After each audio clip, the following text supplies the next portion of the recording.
Harry and Sirius reunite.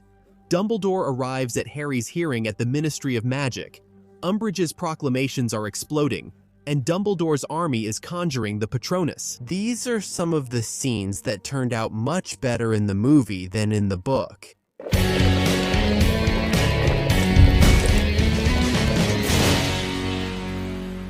Hey there, wizards, how's it going? Look, I'll admit right away that it was a huge challenge to write this script, because the Order of the Phoenix book is really good. The movie hardly ever surpasses any moment from the book, but even so, I picked out a few moments that, in my opinion, turned out a little bit better in the movie. There was a little something extra there that I liked more. But this episode, even though it's ironically about the biggest book, is going to be the shortest one, I think. Or maybe the one about Half-Blood Prince will be shorter. The first scene I picked, which I think was better in the movie, is when Harry and the others are trying to listen in on part of the Order of the Phoenix meeting. There, at Grimmauld Place, they use the extendable ear, but Crookshanks grabs it. In the book, they do try to listen, but the door is enchanted with an anti-noise spell, and the extendable ear is just a flesh-colored string. It doesn't actually have an ear at the end, you know? The movie made it more visual, and Crookshanks grabbing and eating the ear was hilarious. That was a positive addition for me. The other scene I picked out here, which I think turned out better, is the reunion between Harry and Sirius. In the movie, it's much more emotional than it is in the book, right? In the movie, Harry gets there and they hug. It's really like a true reunion, right? Whereas in the book, there's no tight hug. It doesn't have that more emotional thing, you know? Sirius shows up and all, but that doesn't happen. It doesn't go that way. And I think since Sirius is a father figure to Harry, right? Though late, he became a father figure to Harry. I think that scene in the movie carries extra emotion, especially since we know the character's fate at the end of the film, right? Another thing that was better in the movie is Harry finding out what the Daily Prophet was actually saying about him. In the book, it's not that Harry doesn't have access to the Daily Prophet. It's just that the comments about him weren't on the front page. They were always in a little spot in the newspaper here, another there, and always making Harry out to be a joke, you know? Saying things like, oh, if someone got hurt, the report would say, oh, we hope they don't end up with a scar. Or else they'll think they're special and worthy of all the attention, like talking about Harry's scar. Or then, when someone said something really extraordinary, they'd say, oh, that's a story worthy of Harry Potter, because the prophet made it seem like Harry was a big liar. You know? But in the movie, it was more visual, right? I think it was easier to understand. Being on the front page. And another thing he finds out in the book, in the bedroom, right? When he arrives, Hermione tells him. In the movie, he learns at the table when everyone is present, and people say to show him since he'll find out anyway. And then it's right there on the cover, like Potter, the boy who lies. The weight of the scene is bigger. So I prefer in the movie the nightmare that Harry has on the first night he gets there, at the square. Grimmauld is also much better in the movie. In the book, how he joins the conversation, right? Sirius talks about Voldemort. We think he's looking for a weapon and all. He keeps that in his mind and he goes to sleep, right?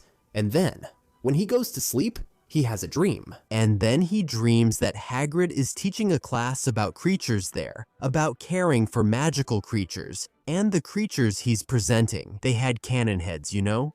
Cannon, weapon, because he's used to that, right? Voldemort is looking for a weapon and all. In the movie, I prefer it because he already has a vision of the Ministry, the door, and the prophecy. I think it's cooler. For me, there's just no way around it. This part of the movie is much better than the book, which is Harry arriving at the Ministry of Magic. All of this has a lot to do, obviously, with the set built for the Ministry, right? It's something grand. Right? Harry is entering there. It's something really grand. We feel the greatness, like real greatness in terms of dimension, both the importance of that place and its size. The Ministry of Magic is also very visually beautiful, while in the book it's still beautiful, right? But it's not described with that magnitude. We don't get a sense of how grand the Ministry is. Just from reading, of course we think, wow, it's underground. There are 8 levels, right? Okay? But you imagine something much more vertical than something wide, right? That's how I felt when I read it, before seeing the movie. So that was my impression. So Harry's arrival at the Ministry, being really impressed, with wizards arriving and people walking around. That's so cool to me. Now, this scene here, I put this one here with pleasure. Really with pleasure. And it's just a part of the scene, not the whole scene. Harry arrives at the hearing. Right, poor guy. He's there answering at the hearing. And then, after Fudge introduces himself, who shows up? Albus, Percival, Wulfric, Brian Dumbledore. Man, he comes in saying, Defense Witness Albus Percival, Wulfric, Brian Dumbledore. Are you kidding me? Dumbledore's entrance is amazing, and in the book, it's not that different. No, he really wasn't there. And then after Cornelius introduces himself, right? Who was the Inquisitor, the Scribe, and which one was Percy? Then Harry hears Dumbledore behind him as the defense witness, etc. But the way he arrives in the movie is so visual, the scene turned out so beautiful. It gives such a strong sense of hope that for me, the movie was even better than the book. Just that moment, because the rest of the trial in the book is much better. There's a moment during the trial. This is another part. There's a moment during the trial in the movie when Dumbledore speaks. Cornelius, I beg you to listen to the voice of reason. The evidence that the Dark Lord has returned is undeniable. And Cornelius gets angry and says, he hasn't returned, man. I remember this scene from the trailer, you know? In the Order of the Phoenix trailer, there was this scene and it was just something that really stuck with me in the movie. And then, when I read the book, right? There's not this part with Dumbledore speaking. The evidence that the Dark Lord has returned is undeniable. That's missing because Dumbledore already knows then. There was no point in him insisting on that, because the minister wouldn't. It would only make Harry's situation worse, so he doesn't keep insisting on it. In the movie, it really adds weight, right? He's confronting the minister, he's back, and the evidence is undeniable. So, there's more weight to the scene. That's why I like this part in the movie better. Just this part. The content of the hearing, Dumbledore putting Fudge in his place with the law, is much, much better in the book. So, we go to Hogwarts, and the first Hogwarts scene I picked, which for me was better in the movie, is Umbridge. Arriving in the classroom. Well, classroom. I've been a student. You've been a student. At some point, the classroom. It has that vibe, you know, beginning of the year. Beginning of the year. Everyone there in the classroom, happy and all. Then the teacher arrives. Everyone can relate to that, right? But in the book, it's different, isn't it? In the movie, they have an enchanted paper bird. The students are throwing things, trying to catch it. Umbridge comes in and ruins it, takes all the fun out of it, you know? Meanwhile, in the book, the students arrive and she's already in the classroom. And then she's unbearable, really. She's unbearable. From the start, she greets the students with good afternoon, but only a few respond half-heartedly.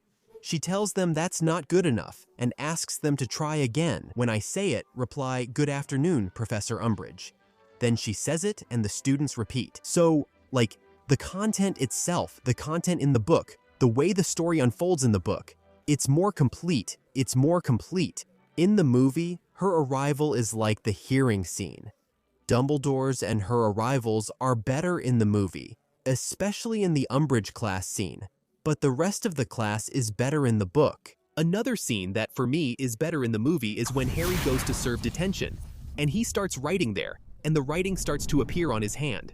In the book, it's not different, so why did I think it was better in the movie? The visual impact of it in the scene is something that, at least for me, I had a lot of difficulty with. Like, when reading, imagining the whole scenario of what was happening, I absorbed the information better.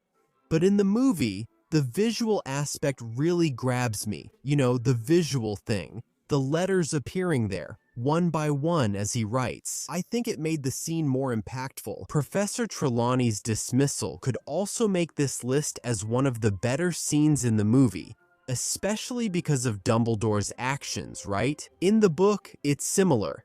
Dumbledore arrives and objects, but he's that kind, smiling version of Dumbledore, right? He defeats Umbridge by being kind, right? Laughing, always smiling, he'd say, oh well, you can expel or fire according to the decree, right? The decree says only the headmaster can expel, and I want Sibylla to stay. In the book, Umbridge says something like this, right? But what about her classroom? What if I need a substitute? He says, no need, I already found one. He also prefers to stay on the ground floor, which is him. This is about Firenze, right? Firenze agrees to teach divination, but Umbridge gets angry and says no. However, the decree says otherwise. What happens next? Dumbledore kindly reminds her, smiling, that she can only choose teachers if the headmaster can't. But he already found one. And why does this work better in the movie for me again? It's all a matter of performance, the way Dumbledore arrives at the door. Like, the whole school, the door opens, bam, he comes out, walking towards them. And like, seriously, no giggling, no little smile, just talking. Minerva takes her inside, and then Umbridge says, no, you don't have that power. And then Umbridge says, no, I can expel, I don't know what. And Dumbledore says, no, you can go, fire, expel. That's up to me, she says, for now. But he ignores her, turns away, and scolds the students, telling them to study. Dumbledore then leaves. That's the Order of the Phoenix, all business. I admit I really like it. He strays a bit from the essence of the character from the book, yes, but I think in the movie, I always defend that some things in the movie should be different, because to convey to the general audience the intention of that scene, the real meaning of that scene, some things can't be the same. In the book, if Dumbledore is smiling and kind, it might not have the same impact in the scene, right? So him, few ideas there, mysterious, enigmatic, ignoring Harry. It's something that makes sense in the book. He also ignores Harry, but it's more subtle. It's not as much as it is in the movie. This scene doesn't include me, so I don't need to explain why I think it's better. The escape of the Death Eaters from Azkaban is shown in the movie. It shows the building exploding, the Death Eaters inside the cell, you know? The book doesn't show the Death Eaters inside the cell. Crazy Bellatrix licking the dirty dark mark on her arm, and then the Death Eaters explode out of the cell and she's there, laughing. That doesn't happen in the book. It only shows the newspaper headline, Mass Escape from Azkaban, and a photo of the fugitives. The way it happened in the movie was much better for me. Another point, something that was amazing in the movie and turned out cooler than in the book, is the Patronus lesson in Dumbledore's army. In the book, there's a lot of dialogue, obviously, right? It's a book. There's dialogue. There are a lot of narrative elements there, right? Description of the setting, description of what's happening, and that's just part of the book. That's the book's format. But in the movie, it turned into something fun. It has a good energy.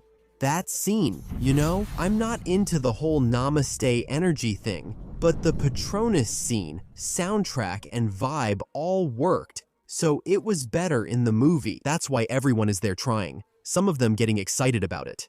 Ron, casting the Patronus, all clumsy, knocking Neville over. That was cool and added a nice touch to the movie. In the book, it's more descriptive. Harry encourages not to give up on the corporeal Patronus, which is really hard. I don't know what else. Then Dobby arrives to warn them to leave because things went wrong and she's coming. Speaking of Umbridge, while in the movie, she just comes in blowing up the room, which is really cool. That said, in the series, I want to see Dobby showing up and warning them about Umbridge, because poor Dobby. They took away all his importance, right? He appeared in Chamber of Secrets, which mattered.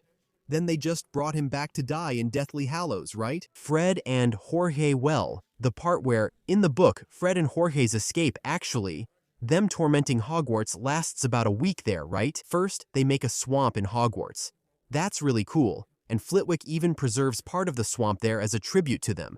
And then they set off fireworks like that. It's not like in the movie where they're giving their names there and they arrive on broomsticks, blowing everything up in the movie. That's really cool, really cool. In the book, it's better. Why? It lasts longer. There are more things happening. But in the movie, the escape itself is really cool. Them arriving, throwing the papers up, setting off the fireworks and everything, catching Umbridge and all. That's really awesome. What I like most about this scene isn't Fred and George, but Umbridge's proclamations exploding and falling. None of that happens in the book. At least I don't remember it happening that way. You know? The proclamations exploding and falling down. All of that is really cool, but in the book, it's even better. Fred and George stand up to her and say, "Oh, we don't even care. We're not going to finish school. we're leaving, and Peeves torments her for us, like that, and Peeves saluting and bowing to Fred and George, which was something he never did for any other student. So, in the book, it's cool, but the proclamations exploding in the movie looked really awesome. Now, another thing is that this part isn't in the book, it was made up for the movie. But for me, it turned out really, really good. And it's in a scene that is in the book, right? Umbridge is there in the forest. The centaurs grab her and take her away in the book, right? They grab her and take her away like that, after all the commotion there. In the movie, they added a scene where she says, "Oh, Potter, tell them I didn't mean any harm." And Harry replies, "Sorry, Professor, but I mustn't tell lies." Ah, that was really good. That was really good. A bit of payback for Umbridge. Just a small taste of her own medicine for what she did. Sounds really good to me. In the movie, you'd probably think I'm kind of crazy if I said that the battle at the Department of Mysteries is better in the movie than in the book, because it's not. But some parts of the battle are. Some parts of the battle are better. For example, the first confrontation with the Death Eaters. Right there, when Harry grabs the prophecy. The book features lots of dialogue with Lucius saying, "Don't, give it to me." The movie has that too, but there's a lot more dialogue in the book. A lot more dialogue. But in the movie, it's just Harry there. Oh, I don't know what. I waited a little longer. I waited 14 years. I can wait a little longer. Plowmano. Then things get wild, with spells flying everywhere in all directions. Lucio arrives and takes off his mask. That part was so much better. Lucio taking off his mask with his wand. He pulls out his wand and does something, and then everything, man. That part is really cool. Now, the rest of the battle, where they go to the Veil of Death and all, is way better like that. Not that they just go to the Veil of Death, right? They go through several rooms. A lot of things happen and all. Neville being tortured by Bellatrix with the Cruciatus curse. So, that's much better in the book. Even now, at the start of the battle, I still think there's something better in it. Ginny, casting that powerful Reducto and knocking down the shelves, everything falling, that boom. It's really crazy. It doesn't make much sense if you think about it. All that destruction is unrealistic. But visually, it looks great. Why do I say it doesn't make sense? Doesn't it make sense because it's exaggerated in the movie? It's this gigantic thing. There are countless shelves there. Endless, you know? Whereas in the book, when I read it, I didn't imagine it that way. I didn't get that feeling when I read the description of the place. It's cool watching everything get destroyed in that awesome domino effect. Another moment that I think looked better visually in the movie is when the Order of the Phoenix arrives. When the Order of the Phoenix arrives at the Ministry, they apparate in with a little song like "Oh, oh, oh" as they appear, right? While in the book, they come through the door, like they come through the door in the Veil Room, and, like, go in and start fighting. It doesn't have the same impact when they come through the door as when they apparate, the way they appear. And especially because it's something I think is cheesy, I'm really torn. At the same time, I think it's cheesy. The Death Eaters have that black smoke, and the Order members come out with white light. Because it's a shallow and silly duality of good and evil. And the story of Harry Potter is much deeper than that. Visually, it works for the movie, so I'm torn about it. I hold a small grudge and find it cheesy, but it works, so I go along with it. And their arrival ends up benefiting me in the movie. It's not the little lights, white light, or black smoke, but their arrival that's more impactful. Finally, right? Lastly, we can't say the duel between Dumbledore and Voldemort in the movie is better than in the book, because it's not and never will be. But Dumbledore arriving in the movie is much, much better than the way he arrives in the book. In the book, he comes in through the door too, just him coming in through the door. In the movie, it ends up being better because he arrives through the fireplace with flue powder. There he stars in that amazing scene, with that dialogue that, man, gives me goosebumps. "It was foolish to come here tonight, Tom. The Aurors are already on their way." And then Voldemort says, "By then, I will be gone, and you will be dead." Ah, the duel begins, but what I like best is Dumbledore's arrival. Dumbledore dueling and capturing the Death Eaters. Because in the book, he arrives through the door, coming down the stairs with an energy that's completely inconsistent with his age, and he comes down there at 1,000,000 miles an hour. The Death Eater tries to escape, but he catches him with a wand flick. That's better in the book, But the movie's fireplace arrival is even better. That's it. These were the scenes that I personally think turned out better, that had an extra something in the movie and give more emotion than in the book. But tell me, you who have read the books, is there any scene in the movie that you think turned out better? In Order of the Phoenix, is there anything you think turned out better than in the book? Comment below. Thanks for watching The Leaky Cauldron. See you next time. Mischief managed.